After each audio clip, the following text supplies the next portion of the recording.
যখন সামনে ফিতনা দেখা দিবে, যদি বান্দা ফিতনায় লিপ্ত হয়ে যায়, অন্তরে একটা একটা একটা করে কালো দাগ পড়তেই থাকবে আর পড়তেই থাকবে। যদি তওবা করে দাগ তো দূর হবে, তওবা যদি না করে সেই দাগটা অন্তরের মধ্যে স্থির হয়ে বসে যাবে। এভাবে পড়তে পড়তে পড়তে এক পর্যায়ে পুরো অন্তরটাই কালো হয়ে যাবে। সেটাকেই কোরআনের ভাষায় বলা হয় অন্তরে মোহর পড়ে যাওয়া। যখন অন্তর থাকে কিন্তু সেই অন্তর দিয়ে মানুষ আর কিছুই বুঝতে পারে না। আরে তাকে যদি গোটা দুনিয়ার সব দলিল দিয়েও বোঝানো হয়, দুনিয়ার সবচাইতে বড় হুজুর এসেও যদি বুঝায়, তবুও কথাগুলো কান দিয়ে ঢোকে, অন্তরের মধ্যে আর কোনো রেখাপাত করে না। আর যদি আল্লাহ নবী সাল্লাল্লাহু আলাইহি ওয়াসাল্লাম বলেন, ফিতনা সামনে আসার পর মানুষ ফিতনাকে প্রত্যাখ্যান করে, ফিতনাকে এড়িয়ে যায়, তাহলে অন্তরের মধ্যে একটা একটা করে সাদা দাগ পড়তে থাকে। একদিকে কালো অন্তর আর একদিকে সাদা অন্তর, পরিমাণ এভাবে বাড়তে বাড়তে শেষ জামানায় অবস্থা এমন হবে, আল্লাহ নবী বলেন, হাত্তা ইয়াসিরান নাসু ইলা ফুসতাতাইন, মুসলমানরাই আর এক ভাগ থাকতে পারবে না, এক তাঁবুর মধ্যে থাকতে পারবে না। দুনিয়ার সব মুসলমানরা দুই তাঁবুতে ভাগ হয়ে যাবে। ফুসতাতি ঈমানিল্লাহ নিফাকা ফি, এক তাঁবু হবে ঈমানের তাঁবু, এখানে যারা থাকবে তাদের মধ্যে কোনো মুনাফিকি থাকবে না। আরেকটা তাঁবু হবে মুনাফিকির তাঁবু, সেখানে যারা থাকবে তাদের মধ্যে ঈমানের কোনো ছিটে ফোঁটাও বাকি থাকবে। এই যে ফিতনা আর ফিতনা আর ফিতনা, এত বেশি ফিতনা, আল্লাহ নবী বলেছেন, বাদিরু বিল আমালি ফিতানান কাকিতাইল লাইলিল মুজলিম, অন্ধকার রাতের মতো ফিতনা আসার আগে উম্মত জলদি আমল যা করার করে নাও। কারণ এত বেশি ফিতনা আসতে যাচ্ছে তোমাদের সামনে। ইউসবিহুর রাজুলু ফিহা মুমিনা ওয়া ইউমসি কাফিরা, অবস্থা এতই গুরুতর হবে, মানুষ সকালে থাকবে মুমিন, বিকালে হয়ে যাবে কাফের। ইউমসি মুমিনান ওয়া ইউসবিহু কাফিরা, বিকালে থাকবে মুমিন, সকালে হয়ে যাবে কাফের। ইয়াবিউর রাজুলু দীনাহু বিআরাদিন মিনাদ দুনিয়া, দুনিয়ার সামান্য সামান্য স্বার্থে, অল্প কিছু টাকার বিনিময়ে, কোনো নারীর বিনিময়ে, কোনো পদ পদবীর বিনিময়ে, কোনো খ্যাতি আর প্রসিদ্ধির বিনিময়ে, সামান্য সামান্য স্বার্থে মানুষ নিজের দিনকে, নিজের ঈমানকে বিক্রি করে দিবে। অবস্থা এতই গুরুতর হবে, আল্লাহ নবী বলেন, লোকে বলবে অমুক এলাকায় একজন বড় পাক্কা ঈমানদার আছে, বড় সাহসী লোক আছে, বড় দিনদার লোক আছে, কিন্তু হালত এতই গুরুতর হবে তার অন্তরের মধ্যে ঈমানের ছিটে ফোঁটাটাও বাকি থাকবে। তো এই কারণে ফিতনার জামানা আমাদের জন্য বড়ই গুরুতর একটা সময়। যেই সময় পাশ করলে পুরস্কারও বড়, ফেল করলে ক্ষতিটাও অনেক বড়। পাশ করলে কি পুরস্কার? আল্লাহ নবী সান্ত্বনা দিয়েছেন, ইন্না মিন ওয়ারাইকুম আইয়ামাস সবর, তোমাদের পরে, সাহাবীদেরকে বলছেন, তোমাদের পরে দুনিয়ায় সবরের যুগ আসবে। আস-সাবিরু ফীহিন্না আলা দীনিহি কাল কাবিদ আলাল জামর, সেই সময় যারা নিজের দিন আর ঈমান হেফাজতের জন্য সবরের পরিচয় দিবে, তাদের অবস্থা এতটাই নাজুক আর গুরুতর হবে যেন তার হাতের মধ্যে জ্বলন্ত আগুন ধরে রেখেছে। হাতে আগুন ধরে রাখা যতটা কঠিন, তাদের দিন আর ঈমান হেফাজত করাও এত বেশি কঠিন হয়ে যাবে। কিন্তু লিল আমিলি ফীহিন্না মিথলু আজরি 50 রাজুলাম মিনকুম, এত কঠিন অবস্থায়ও যারা আমল চালিয়ে যাবে, হাল ছাড়বে না, দুনিয়ার ধোকায় না ফেসে, নফস আর শয়তানের কাছে পরাজিত না হয়ে ঈমান আর আমলের উপর থাকবে অটল আর অবিচল। আল্লাহ নবী বলেন, ওরে সাহাবীরা, তোমাদের 50 জনের আমলের সব তাদের এক একজন পাবে। সাহাবীরা অবাক হয়ে গেলেন, জিজ্ঞেস করলেন ক্লিয়ার হওয়ার জন্য, ইয়া রাসূলুল্লাহ, কোন 50 জনের কথা আপনি বলছেন? ওই যুগের 50 জনের সব একজন পাবে, এটা কি আপনি বোঝাতে চাচ্ছেন? আল্লাহ নবী বলছেন, আরে না রে, ওই যুগের 50 জনের সব একজন পাবে এটা বলছি না, তোমাদের 50 জনের সব ওই যুগের একজন পাবে। তাহলে কি পরিমাণ কঠিন হলে ফজিলত এত বড় হয়? কারণ এটাই মূলনীতি, ইন্না ইজামাল জাযা মা ইজামিল বালা, পরীক্ষা যত বড় হয়, কোরবানি যত বড় হয়, ত্যাগ যত বড় হয়, আল্লাহর নিকট মর্যাদার সওয়াবও তত বড় হয়ে যায়। দেখেন, নামাজের চাইতে রোজা রাখতে কষ্ট একটু বেশি হয় না? স্বাভাবিকভাবে বেশি হয়। নামাজের ফজিলত কি সেটাও জানেন? রোজার ফজিলত কি সেটাও জানেন? রোজার ফজিলত অত লম্বা চৌড়া করে না বলে আল্লাহ সংক্ষেপে এক বাক্যে বলে দিলেন, আস-সাওমু লি ওয়া আনা আজজি বিহি, রোজা হয় একমাত্র আমার জন্য। রোজার মধ্যে লোক দেখানোর কিছু থাকে না, কারণ রোজা ভেতরের জিনিস। বাইরের লোকে কেমনে জানবে ভেতরে রোজা আছে নাকি নাই? যদি এমন হয় আপনি সন্ধ্যাবেলায় মসজিদে এসে সবার সঙ্গে ইফতার করেন, সবাই তো এটাই ভাববে সারাদিন রোজা রেখেছেন। এখন দুপুরবেলা দরজা জানালা লাগিয়ে আপনি যদি খাবার খান, এলাকার লোক কেমনে জানবে? মসজিদের মুসল্লিরা কেমনে টের পাবে? কেউই তো জানবে না। তারপরও যারা রোজা রাখে একমাত্র কারে খুশি করার জন্য রাখে? আল্লাহ বলেন আস-সাওমুলি, রোজা হয় একমাত্র আমার জন্য, ওয়া আনা আজজি বিহি, সুতরাং আমি আল্লাহ নিজেই এর প্রতিদান দেব। নিজের প্রতিদান দেব মানে বোঝেন? পুরস্কার দাতা যত বড় হয় পুরস্কারের মানও তত বড় হয়। আমি আপনাকে পুরস্কার দিলে সেই পুরস্কারের মান যত বড় হবে, এই এলাকার সবচাইতে বড় কোটিপতি ব্যবসায়ী যদি পুরস্কার দেয়, মানটা স্বাভাবিকভাবে আরেকটু বড় হবে। দেশের প্রেসিডেন্ট তারে বাদ দিয়ে যদি আরো বড় দুনিয়ার সবচাইতে সুপার পাওয়ার বাদশাহ আপনার বাড়িতে এসে আপনার গিফট দেয়, সেটার মান স্বাভাবিকভাবেই আরো বেশি হবে। যেমন আমেরিকার প্রেসিডেন্ট এসে আপনাকে তো আর চকলেট উপহার দিবে না। 1 টাকার চকলেট দিলে আপনার শান যতটুকু যাবে এর চাইতে তার শান আরো বেশি যাবে। এখন সে যদি গিফটও দেয়, এমন কিছু দিবে যেটা আপনার মনকেও খুশি করবে, আপনি আরো 1000 জনকেও দেখাতে পারবেন। দেখেন না, অনেকের সেলফি তুলে দেয়। এত বড় সুপার পাওয়ার বাদশা হয়ে মানুষকে সেলফি তুলে দেওয়ার দরকার কি? সেলফি তো বাচ্চা কাচ্চার কাম, বাচ্চা কাচ্চারা তোলে। এত বড় বাদশা হয়ে কেন তোলে? কারণ যুগের রাজনীতি তো তারাই ভালো বোঝে। রাজনীতি না করে তো আর আমেরিকার প্রেসিডেন্ট হয় নাই। তো পলিটিশিয়ানরা পলিটিক্স ভালোই বোঝে। সে জানে লাখ টাকার উপহার দিলেও এটার যতটা মার্কেটিং হবে, একটা খালি এমনি বাঁকা করে ক্লিক করলে মার্কেটিং এর চাইতে 1000 গুণ বেশি হবে। এখন থেকে 1-2 মাস আগে যারা আমেরিকারে দিন রাত গালি দিল, আমেরিকা ভালো না, আমেরিকার এই দোষ সেই দোষ, আমেরিকা অমুক দেশে মানুষ মারে, তমুক দেশে মানুষ মারে, তার দেশে আইনের ঠিক নাই, আর আমাদের আইন কানুন নিয়ে কথা বলে, খালি গালি আর গালি আর গালি। এখন তারাই বলে, দেখেছো আমেরিকা কত ভালো, আমাদেরকে কতটা সম্মান দেয়, কতটা মূল্যায়ন করে। তাহলে এক সেলফির মধ্যে কি লুকিয়ে আছে, এটা দুনিয়ার লোকে বুঝুক আর না বুঝুক, পলিটিশিয়ানরা ঠিকই বুঝে। তো যেটা বলছিলাম, পুরস্কার দাতা যত বড় হয় পুরস্কারের মানও তত বড় হয়। আল্লাহ কি পুরস্কার দিবেন ডাইরেক্ট না বলে অস্পষ্ট রাখলেন, আমি নিজেই দেব। তা আল্লাহ যত বড় তার পুরস্কারও হবে তত বড়। রোজার চাইতে হজ আর একটু বেশি কষ্টকর। এই যুগে তো কষ্ট একটু কমেছে, আগের যুগের বিবেচনায় ধরেন 6 মাস লাগতো যেতে, 6 মাস লাগতো আসতে। আদৌ প্রাণ নিয়ে যেতে পারবে কিনা, যাওয়ার পরে ফিরে আসতে পারবে কিনা, এরই তো কোনো গ্যারান্টি নাই। এই হজের ব্যাপারে তো জানিয়ে দেওয়া হয়েছে, সারা জীবন যত পাপ তুমি করো না কেন, যদি আল্লাহর জন্য খালাস দিলে হজটা করতে পারো। মান হাজ্জা লিল্লাহ ফালাম ইয়ারফুস ওয়ালাম ইয়াফসুক রাজআ কায়াউমি ওয়ালাদাতহু উম্মুহু। যদি হজ একমাত্র আল্লাহর জন্য করো, সেখানে গিয়ে কোনো গুনাহ না করো, মুখ দিয়েও আজে বাজে খারাপ কথাবার্তা না বলো, তাহলে হজ শেষে যখন বাড়িতে ফিরবা সেদিন তোমার অবস্থা হবে ওই বাচ্চার মতো যারে তার আম্মা মাত্র জন্ম দিয়েছে। নবজাতক শিশুর আমল নামায় যেমনি ভাবে কোনো গুনাহ থাকে না, হাজী সাহেব তোমার আমল নামায়ও আর কোনো গুনাহ বাকি থাকবে না। কিন্তু হজটা হওয়া লাগবে আল্লাহর জন্য। হজ যদি আবার হয় আলহাজ নাম লাগানোর জন্য, যেমন উপস্থাপক সাহেব কি বুঝে আমার নাম ডাকলেন আলহাজ, আল্লাহ ভালো জানেন। আলহাজ মানে হাজী সাহেব যিনি হজ করে এসেছেন।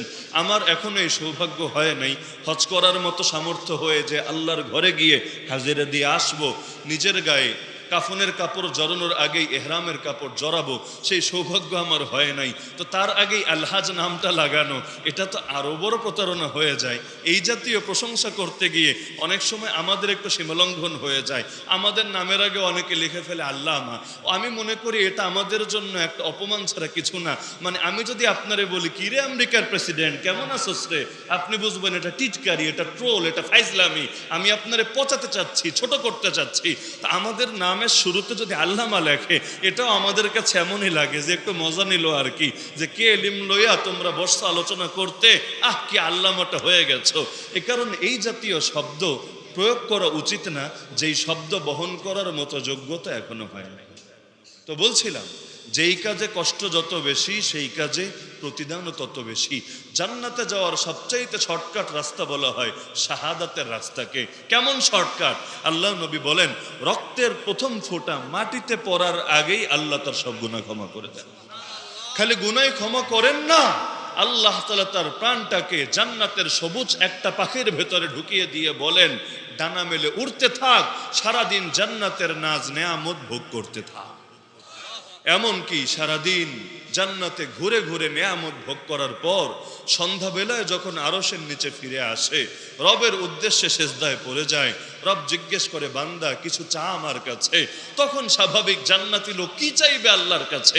জান্নাত এমন জায়গা যা সারা জীবন বসে চেয়েছি তা তো পাবই, জীবনে যা কোনোদিন কল্পনায়ও আসে নাই তাও প্রস্তুত পাবো সেখানে। শহীদ বলবে, আল্লাহ কোন জিনিসটা চাওয়ার বাকি আছে?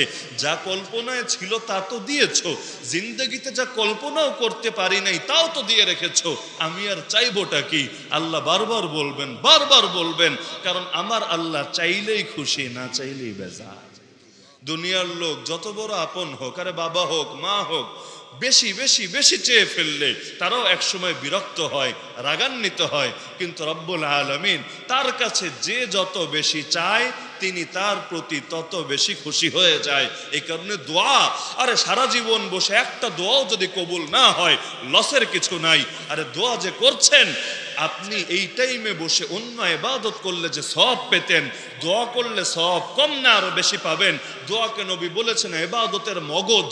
আর দোয়া হুয়াল ইবাদা, আল্লাহ নবীর শব্দ, দোয়াই হলো ইবাদত। তার মানে দোয়া হলো এমন গুরুত্বপূর্ণ একটা জিনিস যার দ্বারা আল্লাহর সঙ্গে বান্দার সম্পর্ক মজবুত হয়। কারণ কানাকানি তার সঙ্গেই করা যায় যার সঙ্গে সম্পর্ক অনেক দৃঢ় আর মজবুত হয়। যার তার সঙ্গে কানাকানি করা যায়। আপনি কি পারবেন মন্ত্রী এমপিদের সঙ্গে গিয়ে কানাকানি করতে? যদি তার কানের কাছে যান তাহলে চর খাওয়ারও আশঙ্কা আছে। আর আশপাশের নিরাপত্তা কর্মীরা আপনার যে কি অবস্থা করে ছাড়বে সেটা তো আল্লাহ ভালো জানে। মুনাজাতের বাংলা অর্থ কি জানেন? মুনাজাত মানে কানাকানি। কার সঙ্গে? আরে বলে না, কার সঙ্গে? যেখানে আমি বলবো আমার পাশের লোকটাও শুনবে না, কেউ জানবে না, একমাত্র আল্লাহ জানবে। আরে খাঁটি মোনাজাত তো সেটা যেটা একান্তে করা হয়। আরে বান্দাই জানে আর আল্লাহই জানে, দুনিয়ার কাউকে শোনানোর কোনো ইচ্ছা নাই।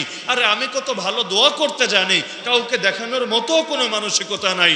আমি জানি, আমার আল্লাহ জানে। আরে এভাবে মোনাজাতে বসে দুইটা ফোঁটা চোখের পানিও যদি জীবন একটা বার বের করতে পারি, আল্লাহ আমার উপরে জাহান্নামের আগুনকে চিরতরে হারাম করে দেবে। মুনাজাতকে ছোট করে দেখার সুযোগ কোথায়? মানুষ 2 দিন দোয়া করার পর যদি দোয়ার ফলাফল না দেখে নিরাশ হয়ে যায়। হায় রে, আমার দোয়া দিয়া কাজ হবে না, এতদিন দোয়া করলাম তবুও দোয়া কবুল হয় না। আরে পাগল, বাহ্যিকভাবে দোয়ার ফলাফল পেলে তুমি যতটা লাভবান হতে, যদি ফলাফলগুলো নগদে না পাও লাভবান আরো বেশি হবে। কিয়ামতের দিন মানুষ আফসোস করবে, হায় আল্লাহ, যদি এমন হতো একটা দোয়াও আমার কবুল হয় নাই, আমি তো আরো বেশি লাভবান হতাম। কারণ যেগুলো নগদে পেয়েছেন এগুলো তো দুনিয়াতে শেষই, যেগুলো পান নাই আল্লাহ তাআলা সম্পূর্ণ প্রতিদান রেডি রাখবেন কিয়ামতের দিনের জন্য। যখন মিজানে আমল মাপা শুরু হবে, গুনাহ মাপা শুরু হবে, বান্দা তো পেরেশান, হায় রে আমার গুনাহের পাল্লা দেখে ভারী হয়ে যাচ্ছে। তখন স্টকে থাকা এই আমলগুলো এনে আল্লাহ যখন নেকের পাল্লায় উঠাবে, ভাই রে ভাই, কার দিল তখন খুশি না হবে? নামাজও পড়ি নাই, রোজাও রাখি নাই, এই আমলগুলো তো আলাদা করে করি নাই, এমনি ফরজ করেছি, সুন্নাত করেছি, ওয়াজিব করেছি, কিন্তু এক্সট্রা আমলগুলো আসলো কোত্থেকে? তখন তারে জানানো হবে দুনিয়ায় সবর করেছিলা, সেই সবরের প্রতিফলে এই এক্সট্রা আমল এখন তোমার নেক আমলের পাল্লায় যুক্ত হয়ে গেছে। মুমিনের লস কোথায়? উদাহরণস্বরূপ আমরা যখন সুস্থ থাকি ইবাদত বন্দেগী করি, অনেক লাভ।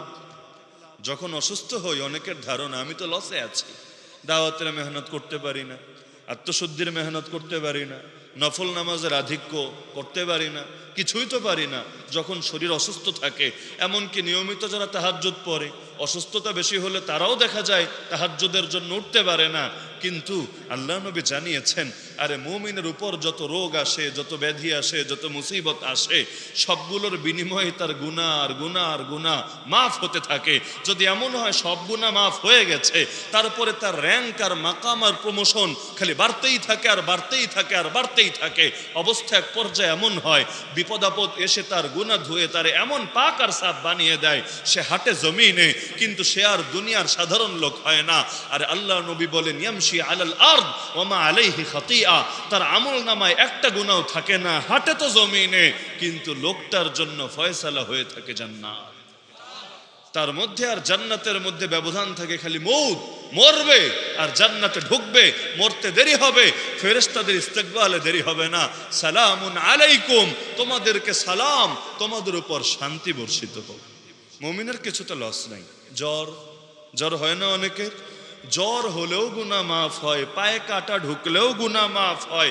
আরে এক পকেটে টাকা বা মোবাইল রেখে আর এক পকেটে যদি ভুলে হাত ঢুকান, এরপর আপনি বুঝতে পারেন ভুল হয়েছে, এরপর আবারও আগের পকেটে ঢুকালেন, এই যে কষ্টটুকু হলো, এর বিনিময়েও গুনাহ মাফ হয়। কেউ আপনারে বকা দিয়েছে, গালি দিয়েছে, সবর করেছেন, এর বিনিময়েও গুনাহ মাফ হয়। মন খারাপ, তারপর সুন্নাত হিসাবে, নবীর অনুসরণ হিসাবে হাসি মুখে সবার সঙ্গে কথা বলছেন, মুমিনের দিলকে খুশি করার চেষ্টা করছেন, আরে এতেও গুনাহ মাফ হয়।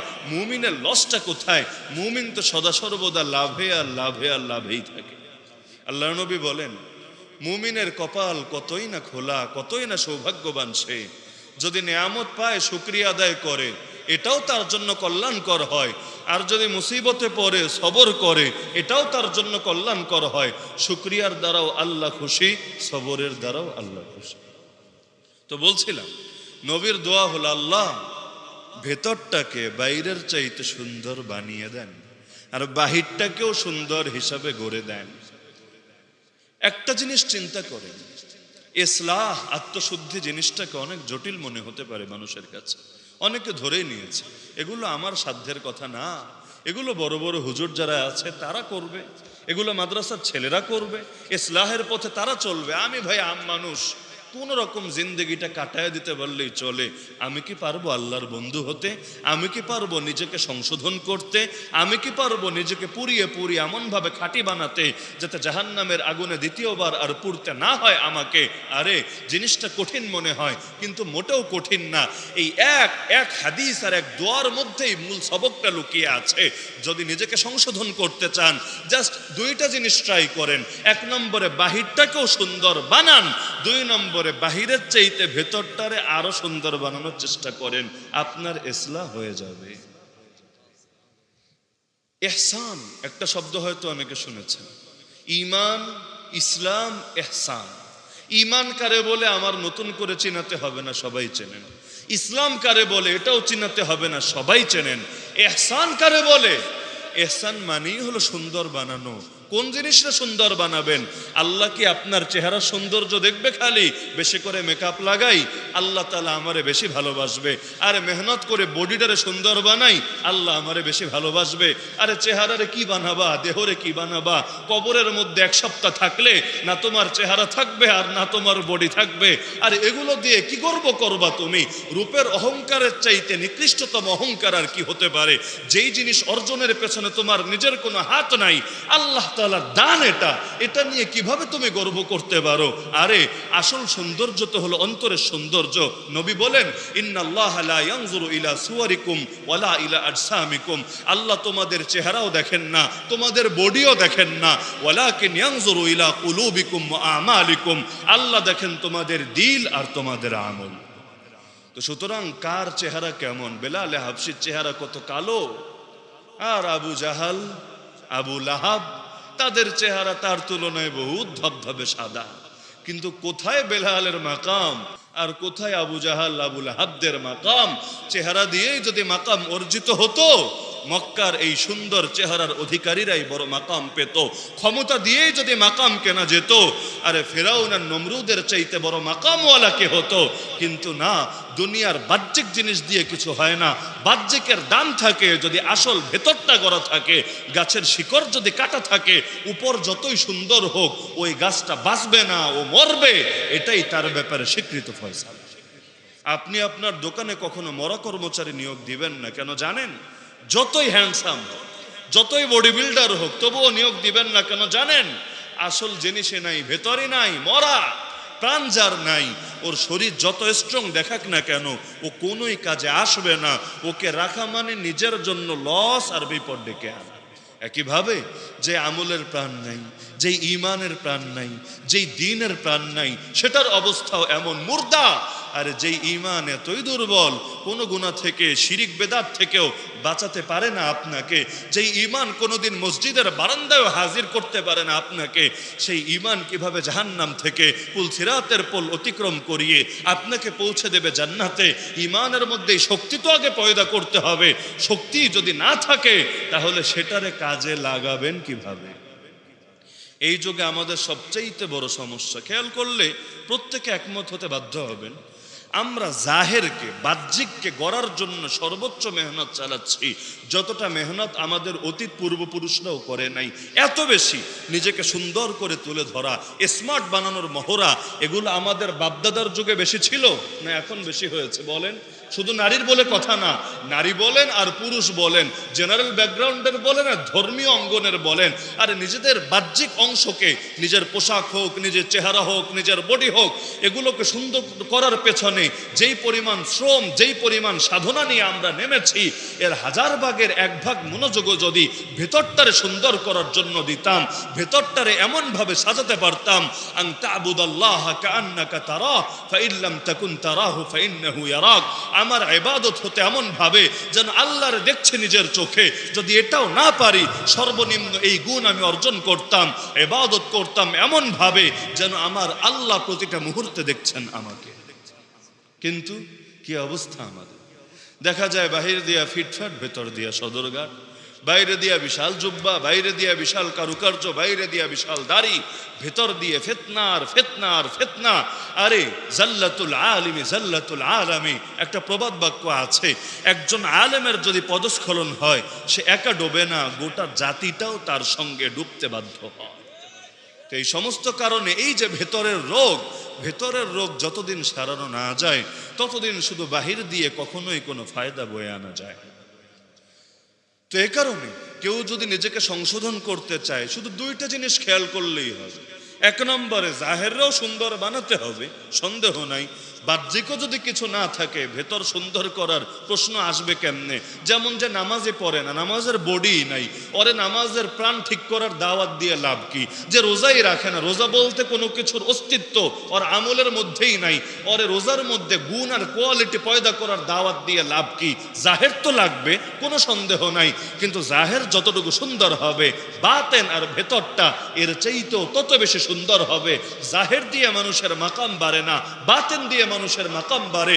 আরে মুহাম্মদুর রাসূলুল্লাহ সাল্লাল্লাহু আলাইহি ওয়াসাল্লামের দিকে তাকান আপনি, মাথা থেকে পা, তার শরীরে যেই কয়টা অঙ্গ আছে, যেই কয়টা প্রত্যঙ্গ আছে, আর সেই জামানার অন্য যারা আছে তাদের দিকে তাকান, তাদেরও মাথা থেকে পা সব জিনিস তো একরকমই আছে, কিন্তু কোথায় মুহাম্মদুর রাসূলুল্লাহ সাল্লাল্লাহু আলাইহি ওয়াসাল্লাম আর কোথায় দুনিয়ার সমস্ত মানুষেরা? পার্থক্য কোথায়? পার্থক্য বডিতে না, পার্থক্য জাহেরে না, পার্থক্য বাতেনে। আরে দেখতে এক মনে হলে কি হবে? নবীর চাইতে অনেক লম্বা লোক থাকতে পারে, অনেক শক্তিশালী, অনেক বড় বডিওয়ালা লোক থাকতে পারে, কিন্তু সেই দিল কোথায় পাবে? সেই বাতেন কোথায় পাবে? যেটা আল্লাহর নবী আল্লাহর পক্ষ থেকে অর্জন করেছে। তো এই কারণে জাহের তো লাগবে, সন্দেহ নাই। জাহের বাদ দিয়া বাতেনের দাওয়াত দেওয়া, এটা হলো ভণ্ড মারেফতিদের কাজ। ওরা বলে নামাজের দরকার নাই, পর্দার দরকার নাই, রোজার দরকার নাই, মনের পর্দা, বড় পর্দা, বাইরের পর্দা লাগে না। শোনেন না এরকম ডায়লগ আপনারা? বিভিন্ন মাজারের ব্যবসা খুলে রেখেছে, পুরুষের নামে নারী পুরুষের ওপেন গাজার মহড়া আর আজে বাজে কাজের মহড়া চালাচ্ছে, ঢোল তবলা দিয়ে মারেফতি গান গাচ্ছে, আর তারা নামাজের খবর নাই, রোজার খবর নাই, অনেকের ফরজ গোসলেরও খবর নাই। কিছু বললে বলে এসব জাহের টাহের দিয়া কিছু হবে না, বাতেন লাগবে, বাতেন। দিল যদি ঠিক হয়ে যায়, আমাদের নামাজও লাগে না, রোজাও লাগে না, হজও লাগে না। নাউজুবিল্লাহি মিন যালিক। তো সমস্ত কারণে জাহের লাগবে, কোনো সন্দেহ নাই, কিন্তু জাহের গড়ার চাইতেও বেশি মনোযোগ দিতে হবে বাতেনে। আরে আমার নবী বলেন, মা তারাকতু বাদি ফিতনাতান আদাররা আলার রিজালি মিনান নিসা, আমি আমার পরে পুরুষ জাতির জন্য নারীর চাইতে বড় কোনো ফিতনা রেখে যাই নাই।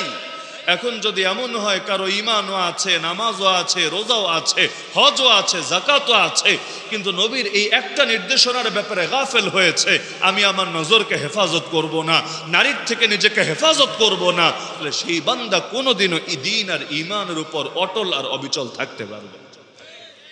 নবী বলেন, চোখের জিনা হলো দেখা, কানের জিনা হলো শোনা, হাতের জিনা হলো ধরা, অন্তরের জিনা হলো চিন্তা করা। এমন কি কেউ যদি নিজের স্ত্রীর সঙ্গেও মেলামেশা করে আর অন্তরে অন্তরে পর নারীকে কল্পনা করে, সিনেমার নায়িকাই হোক, পর্নোগ্রাফিতে দেখা নায়িকাই হোক, অথবা তার আগের হারাম রিলেশনে থাকা দুনিয়ার কোনো তার নারী হোক, যেই হোক না কেন, নিজের স্ত্রীর সঙ্গে মেলামেশা করার সময়ও যদি আরেকজনকে কল্পনা করে, তার আমল নামায় সওয়াব না, উল্টা জিনার গুনাহ লেখা হতে থাকে। এমনকি কেউ যদি তার স্ত্রীকে তালাকও দিয়ে থাকে, আগে সম্পর্ক ছিল এখন সম্পর্ক নাই, এখন সে আরেকটা বিয়ে করে তার সঙ্গে সম্পর্ক করছে, ওই সময়ও আগের স্ত্রীকে নিয়ে যদি বাজে কল্পনা করে, তার আমল নামায় সওয়াব লেখা হবে না গুনাহ লেখা হবে। তো এই কারণে জিনা খালি লজ্জাস্থান দিয়ে হয় না, চোখ দিয়েও হয়, কান দিয়েও হয়, দিল দিয়েও হয়, হাত দিয়েও হয়। এই যুগে জিনাকার না এমন মানুষ কয়টা আমারে বলে? যারা চোখ দিয়েও জীবনে জিনা করে নাই, কান দিয়েও জিনা করে নাই, দিল দিয়েও জিনা করে নাই, এমন মানুষ এই যুগে কয়টা পাবেন আমাকে বলেন?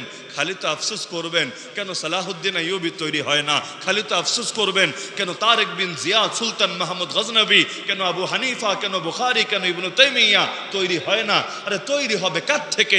পবিত্র জিনিস থেকে না পবিত্র জিনিস বের হয়, এটাই সাধারণ নিয়ম। অপবিত্র থেকে পবিত্র জিনিস বের হবে কিভাবে?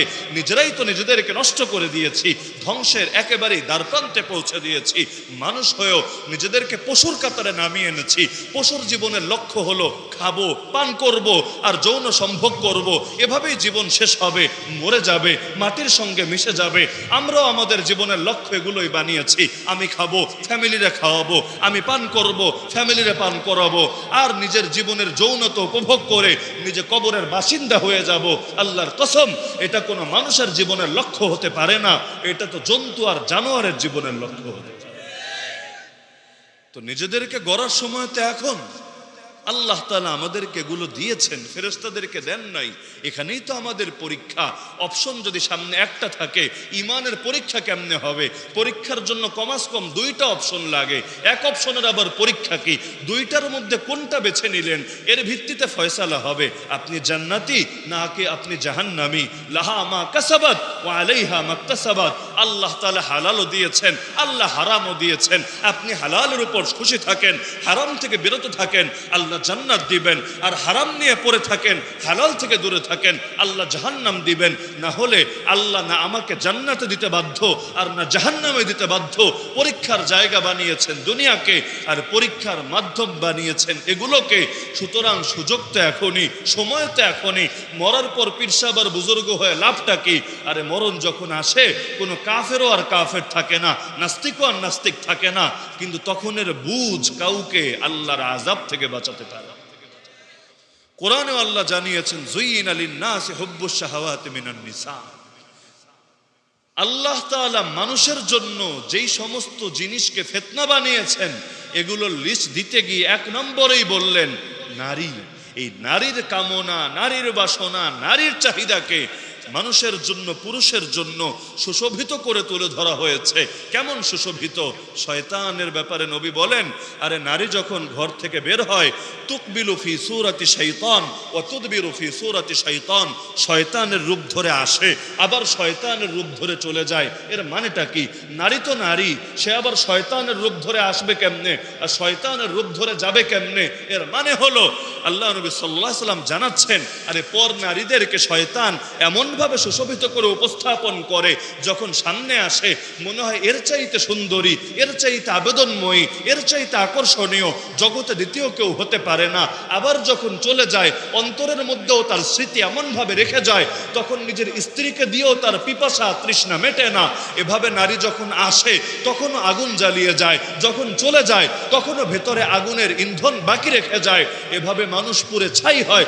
অথচ সেই নারীটাকেও যদি বিয়ে করে ঘরে তোলে, অল্প কয়েকদিন পর তারও আবার ভাল লাগে না, তখন বাইরেরটারই সবচাইতে সুন্দর মনে হতে থাকে, কারণ শয়তানে তাদেরকে সাজিয়ে গুজিয়ে উপস্থাপন করে। তো এ সমস্ত কারণে আল্লাহ তাআলা দুনিয়ায় তো নারীদেরকে সৃষ্টি করেছেন, কোনো সন্দেহ নাই, কিন্তু এটা তো আল্লাহ নিজেই জানিয়েছেন, ফিতনা বানিয়েছেন। ফিতনা, ফিতনা মানে ঘৃণিত না, ফিতনা মানে পরীক্ষা। আর নারীর জন্য পুরুষ পরীক্ষা, পুরুষের জন্য নারীর পরীক্ষা। কিন্তু নবী আলাদা করে পুরুষের কথা কেন বলেছেন জানেন? পুরুষ নারীর ফিতনায় ফাঁসে বেশি। যতটা না খারাপ কোনো চিন্তা নাই, তবুও নারীর দিকে তাকানো পুরুষের জন্য জায়েজ নাই। কোরআনের আয়াত, আল্লাহ বলেন, হে নবী, মুমিন পুরুষদেরকে বলে দেন দৃষ্টি যাতে নত রাখে আর লজ্জাস্থানকে যাতে হেফাজত করে। দৃষ্টি নত রাখার সাথে লজ্জাস্থান হেফাজতের সম্পর্ক কি? খোলেন তাফসীরের কিতাব, এই ব্যাখ্যাই পাবেন। যারা দৃষ্টিকে নত রাখে তারাই লজ্জাস্থানকে হেফাজত করতে পারে, আর যারা দৃষ্টিকে নত রাখে না, দৃষ্টি দিয়ে দর্শন করতে থাকে, সেই দর্শনই একসময় ধর্ষণে পরিণত হতে থাকে। লজ্জাস্থান রে বাঁচাতে চাইলে নজর রে বাঁচাতে হবে, এটা তো আল্লাহ জানিয়ে দিয়েছেন কোরআনে। আরে এখন যদি এমন হয় নজররেই আপনি ছেড়ে দেন নিজের স্বাধীন মতো, তাহলে সেই কথা তো আপনার ব্যাপারেই প্রযোজ্য হবে। আর নাজারু সাহমুম মিন সিহামি ইবলিস মাসমুম, দৃষ্টি হলো শয়তানের বিষাক্ত একটা তীর। আরে এত বড় বিষাক্ত তীর, যেই বিষাক্ত তীর কত বড় বড় আলেমকে, কত বড় বড় মুজাহিদকে, কত বড় বড় দায়ীকে, কত বড় বড় আমির আর খলিফাকে পর্যন্ত দুনিয়ার মধ্যেও লাঞ্ছিত করে ছেড়েছে।